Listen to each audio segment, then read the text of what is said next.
Kalian pernah dengar istilah digital twin? Ini bukan soal kembaran digital dari diri kita ya, tapi ini adalah teknologi yang jadi jantungnya industri 4.0. Dan percaya atau enggak, digital twin itu bisa menghemat miliaran rupiah untuk perusahaan. So, di video ini aku bakal discuss apa yang dimaksud oleh digital twin. Dan kenapa digital twin penting di industri 4.0 atau bahkan 5.0 sekarang. By definition, digital twin adalah replika digital dari benda fisik, sistem, atau proses yang terus diperbaharui oleh data real time. Teknologi ini memungkinkan kita untuk memiliki salinan virtual yang identik dengan kondisi aktual, sehingga kita bisa memantau, menganalisa, dan memprediksi performa objek fisik tanpa harus berinteraksi langsung. Digital twin pertama kali dikenalkan oleh NASA pada tahun 2010.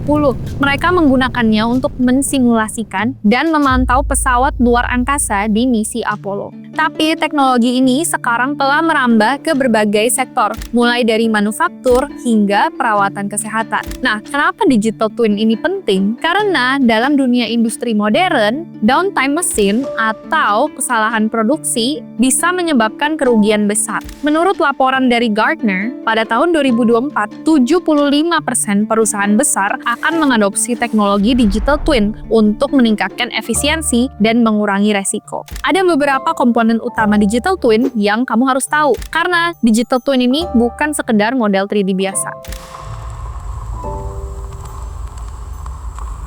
Yang pertama, physical asset atau objek fisik. Objek ini bisa berupa mesin, bangunan, kendaraan, atau bahkan manusia dalam konteks kesehatan. Kedua, sensor IoT atau Internet of Things. Sensor yang terpasang pada objek fisik bertugas untuk mengumpulkan data seperti suhu, tekanan, getaran, dan kelembapan secara continuity.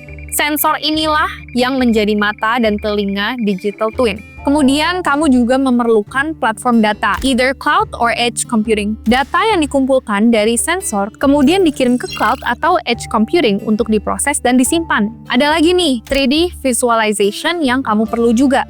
Model ini adalah representasi visual interaktif dari objek fisik. Dan yang terakhir pastinya artificial intelligence dan machine learning juga yang berperan besar dalam digital twin ini. AI dan ML bertugas untuk menganalisa data dan membuat prediksi.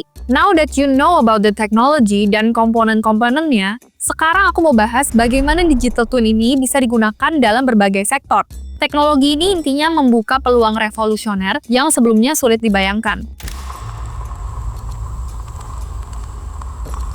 Contohnya di dunia manufacturing, digital twin adalah kunci utama untuk mencapai efisiensi dan produksi yang terus berjalan tanpa henti. Dalam tahap desain produk, teknologi ini memungkinkan simulasi secara digital sebelum barang fisik diproduksi. Ketika masuk ke proses produksi, digital twin memantau jalur produksi secara real-time, memperbarui status mesin, dan mengidentifikasi potensi masalah lebih awal. Lebih dari itu, teknologi ini juga memanfaatkan kecerdasan buatan atau AI dan machine learning untuk memprediksi kapan mesin akan rusak, sehingga perusahaan bisa menekan downtime hingga 50%.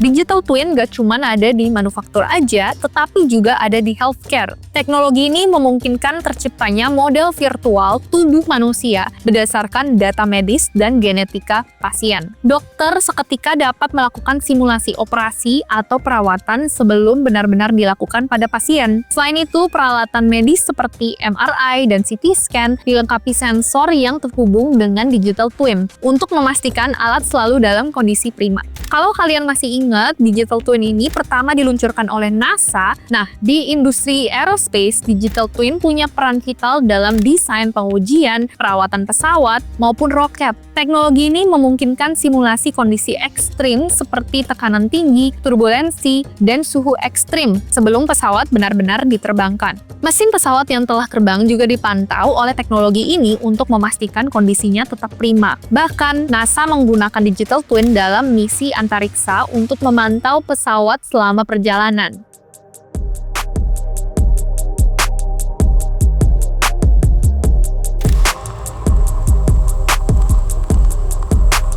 Meskipun menjanjikan, implementasi digital twin membutuhkan biaya yang cukup besar. Hal ini disebabkan oleh integrasi berbagai teknologi mulai dari sensor IoT, perangkat lunak, AI dan machine learning, hingga infrastruktur cloud dan analisa data. Biaya terbesar pastinya berasal dari hardware seperti sensor, server, dan edge devices yang harus ditaruh di offline places. Software untuk mensimulasikan dan AI juga memerlukan license yang mahal. Selain itu, penyimpanan data dalam jumlah besar di cloud seperti AWS atau Azure bisa mencapai puluhan ribu dolar per tahun. Selanjutnya, selain biaya, juga masalah implementasi. Banyak perusahaan harus menghubungkan sistem lama dengan sistem baru, dan itu juga tidak mudah karena tidak banyak proyek-proyek digital twin saat ini yang dapat dijangkau dengan mudahnya.